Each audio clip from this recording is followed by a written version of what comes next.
میرے بھائیوں تعزیہ بناؤ، شوق سے بناؤ، لیکن وہ بناؤ جو جائز ہے، جو جائز ہے اس کو بناؤ، جو ناجائز ہے جو حرام ہے اس کو نہ بناؤ۔ اور آج کل تعزیہ کے نام پر غنڈہ گردی ہو رہی ہے۔ تعزیہ کون سا جائز ہے؟ جو امام حسین رضی اللہ تعالیٰ عنہ کا روضہ ہے اس کا نقشہ بناؤ، وہ جائز ہے۔ لیکن یہ قطب مینار، یہ تاج محل، یہ لمبی لمبی سرنگوں کی طرح یہ جائز نہیں ہے۔ لال قلعہ بنا دیا، کہیں تاج محل بنا دیا، یہ جائز نہیں ہے، بلکہ یہ حرام ہے اور بہت بڑے گناہگار ہو رہے ہو تم لوگ۔ اب بتاؤ کہاں امام حسین کا روضہ بنتا ہے؟ لوگ کہتے ہیں کہ لو صاحب تعزیہ حرام بتا دیا۔ تعزیے کو حرام نہیں بتا رہے، لیکن جو جائز ہے اس کو بناؤ، جو ناجائز ہے اس کو مت بناؤ۔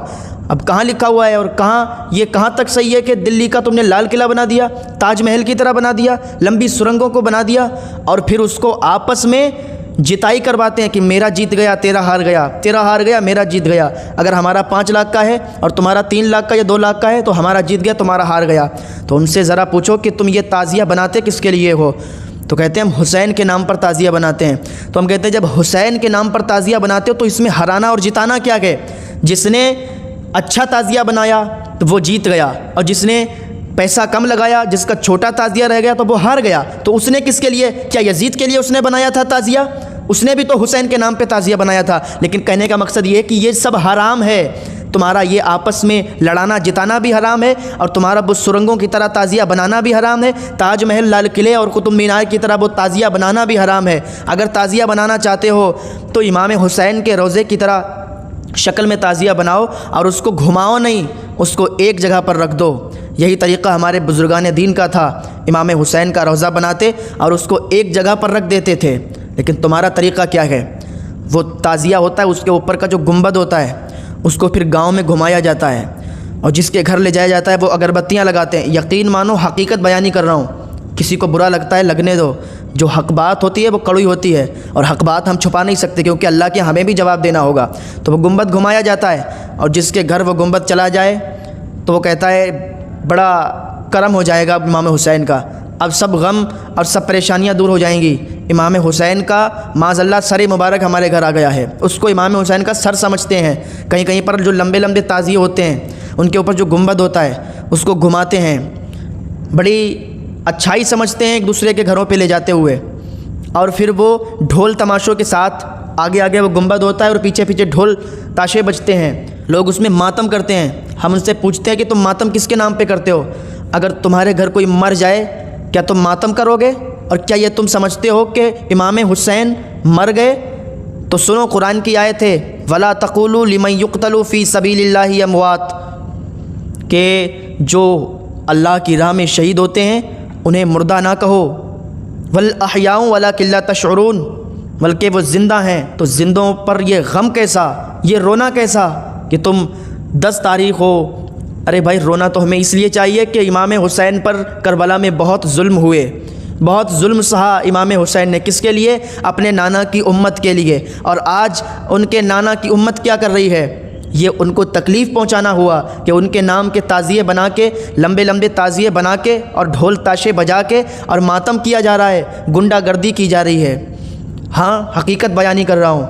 جو کہیں کہیں پر یہ رواج ہوتا ہے کہ 8 تاریخ یا 7 تاریخ یا 6 تاریخ یا 9 تاریخ کو بینڈ باجے کیے جاتے ہیں، بڑی بڑی دور سے لوگ یہ بینڈ بلاتے ہیں اور اچھا خاصا ان کو روپیہ دیتے ہیں، اور وہ پوری رات بجاتے ہیں، اور آگے آگے وہ گنبد لے جاتے ہیں، پیچھے پیچھے لوگ ماتم کرتے ہیں، اپنے چھتوں پر لوگ کھڑے ہو کے تماشا دیکھتے ہیں، بہو بیٹیاں چھتوں پر کھڑے ہو کے یہ تماشا دیکھتی ہیں۔ بتاؤ یہ کیا جائز ہے؟ جب کربلا شریف میں سیدانیوں کے دوپٹے چھین لیے گئے تھے تو حضرت زینب رضی اللہ عنہا نے ارشاد فرمایا کہ اپنے بالوں کو نیچے گرا لو، اپنے بالوں کے ذریعے سے اپنے چہروں کو چھپا لو۔ تو بتاؤ ان کو کیا جواب دو گے تم لوگ جو تم آوارہ پن کرتے ہو؟ ہمارے گھروں کی جو بہو بیٹیاں بے پردہ ہو کر اور وہ تعزیہ دیکھنے جاتی ہیں، بے پردہ ہو کر وہ ڈھول تماشے کا مزہ لیتی ہیں، بے پردہ ہو کر وہ تعزیے کے ساتھ گھومتی ہیں، کل وہ سیدانیوں کے سامنے، کل حضرت فاطمۃ الزہرا کے سامنے، حضرت زینب رضی اللہ عنہا کے سامنے وہ کیا جواب دیں گی؟ تو یاد رکھو ان سب خرافاتوں سے باز آ جاؤ۔ ہاں تعزیہ ہم جائز سمجھتے ہیں، ہم منع نہیں کرتے، لیکن وہ تعزیہ بناؤ جو ہمارے یہاں جائز ہے۔ وہ تعزیہ جائز ہے جو امام حسین کے روزے کی شکل کا تعزیہ بنتا ہے وہ جائز ہے، وہ بناؤ، شوق سے بناؤ، لیکن اس کو کہیں گھمانا نہیں ہے، اس کو ایک جگہ پر رکھ دو۔ اور سب سے زیادہ تو تمہیں یہ چاہیے کہ امام حسین کے نام کے لنگر کرو۔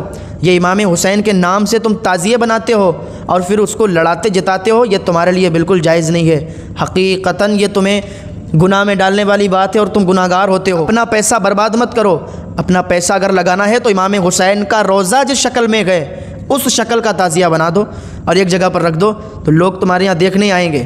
ہاں اگر یہ چاہتے ہو تو یہ جائز ہے، لیکن وہ جو لمبے لمبے تعزیے یا کہیں پر لمبے نہیں ہوتے ہیں، مطلب تاج محل کی شکل دے دی، کچھ شکل دے دی، تو یہ سب جائز نہیں ہے میرے بھائیوں۔ ان سب باتوں سے پرہیز کرو ورنہ بہت سخت پکڑ ہوگی، اور اللہ تعالیٰ جب پکڑنے پر آتا ہے تو پھر چھٹانے کا کوئی نہیں چھٹا پاتا، کیونکہ اس کی سخت پکڑ ہے۔ اور ایک صاحب بول رہے تھے کہ وہ بابا ہیں، وہ بابا ہوتے ہیں، وہ امام حسین بابا ہوتے ہیں، یعنی جو تعزیہ جو بڑا بڑا بنتا ہے یا جو بھی شکل اس کی ہوتی ہے تو وہ امام حسین ہیں۔ تو لوگوں کا عقیدہ دیکھو کتنا کمزور تم نے اپنا ایمان کر لیا کہ ان کاغذ اور لکڑی کو غیروں کی طرح تم تشبیہ دے رہے ہو اور کہتے ہو کہ یہ بابا ہیں، یہ امام حسین ہیں۔ اس لکڑی اور کاغذ کو امام حسین بتانے والوں سنو، کل میدان محشر میں جب تمہاری ٹھکائی ہوگی تب تم بتاؤ گے، تب تم بولو گے ہاں غلط کر رہے تھے۔ ابھی ہم تمہیں سمجھا رہے ہیں تو تمہارے سمجھ میں نہیں آئے گا، لیکن کل میدان محشر میں جب تمہاری ٹھکائی ہوگی اور تم سے کہا جائے گا تب تمہیں سمجھ میں آئے گا کہ ہاں ہم غلط کر رہے تھے۔ وہ لکڑی اور کاغذ کو امام حسین سمجھتے ہو، امام حسین بتاتے ہو کہ یہ امام حسین ہے، یہ بابا ہیں۔ او مسلمانوں ذرا ہوش کی پیو، کیونکہ تمہیں مرنا بھی ہے۔ یہ تو زندگی بھر تو تمہیں یہاں رہنا نہیں ہے، مرنا ہے اور مر کے سامنا کرنا ہے امام حسین کا۔ جب امام حسین کے سامنے حاضر ہوگے تو پھر کیا جواب دو گے؟ کوئی جواب نہیں بنے گا، پھر اچھی طریقے سے تمہاری ٹھکائی ہوگی۔ ابھی سمجھانے سمجھ جاؤ۔ ایک صاحب نے کہا مجھ سے میلے کو ایک بار مس کر دیا۔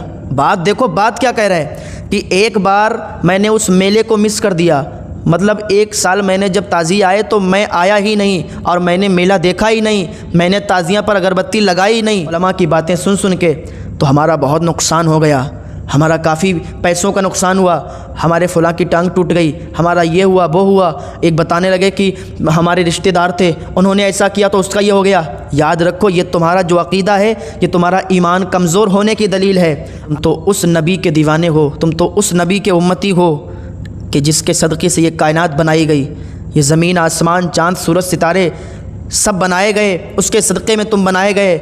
ذرا یاد رکھو جب تم مر کے جاؤ گے تو اس نبی کو کیا منہ دکھاؤ گے؟ یہ ایسی باتیں تمہارے منہ سے اچھی نہیں لگتی، تو یاد رکھو یہ ایسی باتوں سے پرہیز کرو۔ اگر تم نے تعزیہ حرام سمجھ لیا، اگر تم نے تعزیہ نہیں دیکھا، اگربتی نہیں چڑھائی، ڈھول تاشوں میں شامل نہیں ہوئے، ماتم میں شامل نہیں ہوئے، تو یاد رکھو تمہارا اس سے کوئی نقصان ہونے والا نہیں ہے۔ جو تم یہ سمجھتے ہو کہ اگر ہم ماتم نہیں کریں گے، تعزیے میں اگربتی نہیں لگائیں گے تو ہمارا نقصان ہو جائے گا، ہاتھ پیر ٹوٹ جائے گا، یہ عقیدہ رکھنا تمہارا بالکل غلط ہے، بہت زیادہ گناہ گار ہو رہے ہو۔ تو سمجھ جاؤ تعزیے کے ہم مخالف نہیں ہیں، مخالف اس کے ہیں کہ یہ جو غیر رسومات ہوتے ہیں، جو غیر طریقے سے یہ تعزیے بنتے ہیں، اس کے مخالف ہیں۔ ہاں اگر تمہیں تعزیہ بنانا ہے، اپنا پیسہ تعزیے میں خرچ کرنا ہے تو امام حسین کا روزہ بنا کر ایک بار تو دیکھو، اتنا اچھا لگے گا۔ یا اللہ یہ جو غیر رسومات ہوتی ہیں ان سب سے مسلمانوں کو پرہیز کرنے کی توفیق عطا فرما، ہم سب کو نیک عمل کرنے کی توفیق عطا فرما۔